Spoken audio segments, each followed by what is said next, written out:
Similarity हे maths 2चं पहिलं unit सुरू आहे आपलं. या आधीच्या व्हिडिओमध्ये आपण प्रॅक्टिस सेट 1.3 घेतला होता. आता आपण पाहणार आहे theorem of areas of similar triangles. Similar ट्रायंगलच्या जर दोन ट्रायंगल सिमिलर दिलेले असतील तर त्यांच्या एरियाचा रेशो त्याची ही प्रॉपर्टी आपल्याला दिलेली आहे. सगळ्यात पहिल्यांदा आपण युनिट जेव्हा सुरुवात झाली पहिल्याच एक्झरसाइजमध्ये ratio of areas of triangles बघितलं होतं. त्या आणि या प्रॉपर्टीमध्ये फरक एकच आहे की इथे हे दोन्ही ट्रायंगल्स काय दिलेले आहेत आपल्याला सिमिलर दिलेले आहेत. पण पहिल्या याच्यामध्ये सिमिलर दिलेले नव्हते तरी सुद्धा आपण पहिल्यांदा तीच प्रॉपर्टी वापरणार आहे by ratio of areas of two triangles. Triangle ABC divided by triangle PQR is equals to, मग इथे काय येणार पहिल्या ट्रायंगलमध्ये base BC into height AD divided by base QR into height PS is equals to, यालाच मी separate केलं BC upon QR into AD upon PS. This is statement 1. सगळे स्टेटमेंट्स काही मी फायवर लिहिणार नाही आहे कारण एवढे काही मावणार नाहीत. ठीक आहे. आता ट्रायंगल ABD आणि PQS मध्ये ABD आणि PQS मध्ये दोन्हीचा जर विचार केला आपण तर काय दिसतं आपल्याला, angle B is congruent to angle Q, it is given. Then angle ADB is congruent to PSQ. कशानुसार, कारण इच 90 डिग्री. मग दोन ट्रायंगल्स सिमिलर आहेत आणि म्हणून मग हे दोन्ही ट्रायंगल्स काय होतील एकमेकांना, इथे काय होतील ते सिमिलर होतील कारण दोन अँगल्स काय आहेत त्याचे कॉन्ग्रुएंट आहेत. मग जर हे दोन्ही ट्रायंगल्स जर सिमिलर असतील तर सिमिलर ट्रायंगलच्या गुणधर्मानुसार त्याच्या प्रॉपर्टीनुसार काय येईल, एरिया ट्रायंगल ABD आणि PQS सिमिलर आले, triangle ABD similar triangle PQD आणि म्हणून मग AD upon PS is equals to AB upon PQ. This is second. हा AD अपॉन PS च्या ऐवजी आपण इथे काय प्रूव्ह केलंय, AB अपॉन PQ प्रूव्ह केलेलं आहे. आता आपल्याला काय दाखवायचंय की हा BC अपॉन QR म्हणजे सुद्धा कोण आहे, AB अपॉन PQ आहे. मग त्याच्यासाठी या दोन ट्रायंगल्सचा विचार करायचा, कुठल्या, ABC आणि PQR. हे ऑलरेडी आपल्याला काय दिलेले आहेत, सिमिलर दिलेले आहेत आणि म्हणून मग triangle ABC similar triangle PQR म्हणून मग काय येणार, देअरफॉर या प्रॉपर्टीनुसार AB upon PQ is equals to BC upon QR. BC upon QR हा AB upon PQ is equals to BC upon QR. Actually तीन रेशोज आहेत पण आपल्याला काम दोनच आहे म्हणून आपण फक्त दोनच रेशो इथे लिहिलेले आहेत. This is third. मग फ्रॉम 1 to 3 नुसार काय येईल, area triangle ABC upon area triangle PQR is equals to BC upon QR च्या जागी आपण कोण टाकणार, AB अपॉन PQ टाकणार. AD अपॉन PS च्या जागी पण कोण टाकणार, AB अपॉन PQ टाकणार. म्हणजेच या ठिकाणी काय येईल, हे दोन्ही रेशोज काय होतील मग, AB upon PQ divided by into multiplied by AB upon PQ, that is AB square upon PQ square. Similarly, we can prove that this ratio of areas is equals to BC square upon QR square is equals to AC square upon PR square. Theorem prove करण्यासाठी सुद्धा अतिशय सोपं आहे. Plus एक्झाम्पल्समध्ये सुद्धा हे theorems म्हणजे याचा एक्झाम्पलमध्ये सुद्धा वापर करायचा आहे. प्रूफसाठी सुद्धा हे थेरम विचारलं जातं.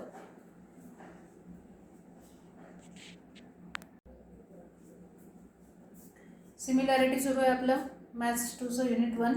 त्यातलंच थेरम पाहिलं आहे आपण, theorem of ratio of areas of similar triangles.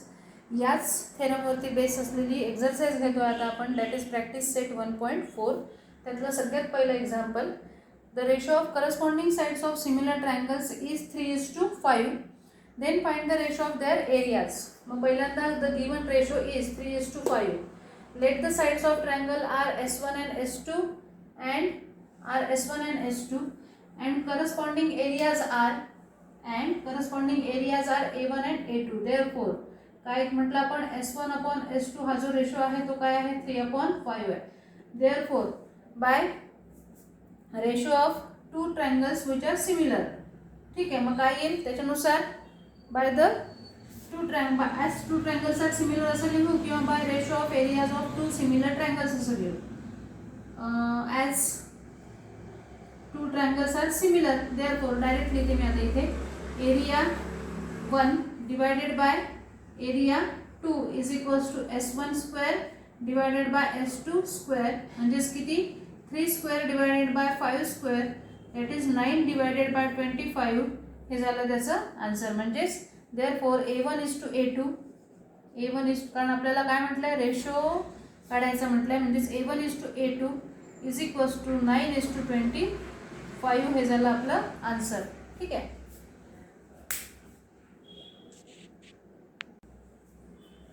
Fourth example दुसरा आणि तिसरा ॲक्टिव्हिटी क्वेश्चन आहे, फक्त फिल इन द ब्लँक्सच करायचे आहे, तुम्ही होमवर्कमध्ये सोडवू शकता. Fourth example triangle LMN is similar to PQR and 9 into area triangle PQR is equals to 16 into area LMN. अजून आपल्याला दिलेलं आहे QR is equals to 20 then find MN. आता हे जे रिलेशन दिलेलं आहे याच्यामध्ये आपण काय करणार आहे, ह्या एरिया ट्रायंगल LMN इकडे आणायचा. Therefore area triangle PQR divided by area triangle LMN is equals to 16 divided by 9 हे आपल्याला गिवन आलेलं आहे. Now by theorem of ratios of similar triangle, theorem of ratios of similar triangles. हा पहिल्या एक्झरसाइजमध्ये आणि या एक्झरसाइजमध्ये मुलं थोडेसे कन्फ्यूज होतात. दोन्हीकडे रेशोज वापरलेले आहे, एरियाचा रेशो, पण इथे ट्रायंगल सिमिलर आहे आणि जेव्हा ट्रायंगल सिमिलर असेल तेव्हा एरियाचा रेशो जरी या साईडला असला तरी त्या साईडला साईडचा स्क्वेअर घ्यायचा आहे. आणि नुसते जर ट्रायंगल दिलेले असतील, सिमिलर ट्रायंगल दिलेले नसतील तर साईडचा स्क्वेअर घ्यायचा नाही. मग काय येईल इथे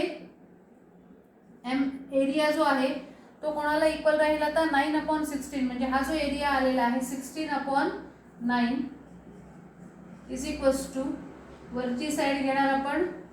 कोणत्या दोन साईड्स काढायच्या आहेत आपल्याला, QR दिलेली आहे आणि MN काढायची आहे. QR square divided by MN square. मग टेकिंग स्क्वेअर रूट काय येईल 4 divided by 3 that is equals to QR divided by MN. But QR आपल्याला किती दिलेली आहे 20 दिलेली आहे. मग 20 ही व्हॅल्यू इथे टाकायची. 4 डिवायडेड बाय 3 इथे प्रत्येक ठिकाणी देअरफॉर म्हणायचं आहे. 20 divided by MN cross multiplication MN is equals to काय येणार 3 इंटू 20 डिवायडेड बाय 4. 4चा भाग जातो इथे. MN इज इक्वल्स टू 4 1 जार 4 4 5 जार 20 अँड 5 3 जार 15. म्हणून मग MN ची किंमत किती आलेली आहे 15 एवढी आलेली आहे. ठीक आहे, हे झालं आपलं आन्सर.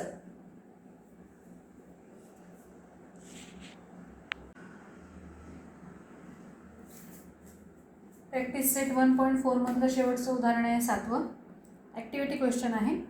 काय गिवन आहे आपल्याला इथे, segment PQ is parallel to segment DE. Area triangle PQF म्हणजे या छोट्या ट्रायंगलचा एरिया जो तो दिलेला 20 units. PF is equals to 2DP. ठीक आहे. Then find area quadrilateral DPQE म्हणजे या by completing the following activity. मग आता काय दिलं सुरुवातीला मी फक्त रिकाम्या जागाच लिहिल्या तिथे. Area triangle PQF is given as 20 units. PF is equals to 2DP. Let us assume DP is equals to X म्हणजे याची किंमत X घेतली. पूर्ण DF जर काढायचं असेल आपल्याला तर काय करावं लागतं इथे DF is equals to DP plus हा PF. ठीक आहे. मग DP ची किंमत X आहे. 2F ची किंमत किती होईल त्याच्यानुसार 2X होईल आणि म्हणून मग X plus 2X that is 3X. त्यानंतर in triangle FDE and FPQ. FDE आणि FPQ म्हणजे हा मोठा ट्रायंगल आणि हा छोटा ट्रायंगल, या दोन ट्रायंगल्समध्ये FDE इज कॉन्ग्रुएंट टू. आता पुढे जे रिझन दिलेलं आहे त्याच्यानुसार काय येणार FPQ हे त्याचा आन्सर येईल ट्रायंगल FPQ. कारण का काय म्हटलंय करस्पॉन्डिंग अँगल्स, या दोन साइड्स एकमेकांना पॅरलल ही झाली त्यांची ट्रान्सव्हर्सल आणि म्हणून मग हा अँगल आणि हा हे काय होतात करस्पॉन्डिंग अँगल्स होतात. तसंच खालचा एफ डी ई पुन्हा मी एफ डी ई लिहिलाय का, एफ ई डी आहे हा, एफ ई डी, ठीक आहे. हा अँगल हा कोणाला राहील करस्पॉन्डिंग, एफ क्यू पी ला काय राहील करस्पॉन्डिंग राहील, म्हणजे हा आणि हा अँगल एफ क्यू पी ही झाली पुढची रिकामी जागा, ठीक आहे. मग त्याच्यानुसार दोन्ही हे ट्रायंगल्स म्हणजे हा ट्रायंगल आणि हा मोठा ट्रायंगल हे दोन्ही काय झाले, सिमिलर ट्रायंगल झाले. कशानुसार, बाय ए टेस्ट. त्यानुसार आता काय येईल मग, area triangle F D E divided by area triangle F P Q. याच्यानुसार मग आता आपल्याला साइड्स कुठल्या दिलेल्या आहेत, एफ डी आहे आणि एफ पी आहे. मग एफ डी चा स्क्वेअर येईल इथे, एफ डी चा square divided bye F P चा स्क्वेअर, म्हणजेच 3x square divided bye 2x square. X square cancel होणार आहे. ते ॲक्च्युली हे काय आहे, 3x आणि 2x होल ब्रॅकेटचा होल स्क्वेअर आहे. मग काय येतो तो एक्स स्क्वेअर दोन्ही कॅन्सल होऊन जातील आणि काय होईल, 3 चा स्क्वेअर 9, 2 चा स्क्वेअर 4, म्हणून किंमत आलेली आहे 9/4. आता area triangle F D E upon area triangle F P Q is equals to किती आलाय, 9/4 आलाय. त्यातला एफ पी क्यू आपल्याला दिलेला आहे जो की किती आहे, हा एफ पी क्यू इकडनं इकडे गेला तो या ठिकाणी येईल. Area triangle F P Q म्हणजेच किती आहे, 9/4 मल्टिप्लाइड बाय 20. 4 चा इथे 20 ला भाग जातो, दॅट इज 5, आणि 9 × 5 किती येतात, 45 युनिट्स. एवढा काय येईल, area triangle F D E येईल. आता ह्या एफ डी ई चा एरिया आपण काढला कशासाठी, आपल्याला हा एरिया दिलेला होता, आपण टोटल एफ डी ई काढलेला आहे, ठीक आहे. आपल्याला कोणाचा एरिया काढायचा, या क्वाड्रिलॅटरलचा एरिया काढायचा आहे. तर तुम्हाला करायचं काय, पुढच्या रिकाम्या जागांमध्ये D P Q E is equals to काय येईल, triangle F D E minus triangle F P Q, म्हणजेच 45 - 20, दॅट इज आन्सर येणार आपलं 25, ठीक आहे. या ठिकाणी हे युनिट संपलेलं आहे. याच्यावरचा प्रॉब्लेम सेट तुम्हाला सोडवायचा आहे. नेक्स्ट व्हिडिओमध्ये आपण पुढचे युनिट जे आहे दॅट इज पायथागोरस थेरम, त्याचीही आपल्याला फक्त एकच एक्झरसाइज घ्यायची आहे 2.1 तेवढा पार्ट, आणि त्याच्या आधीचे थेरम्स आपण पाहणार आहे.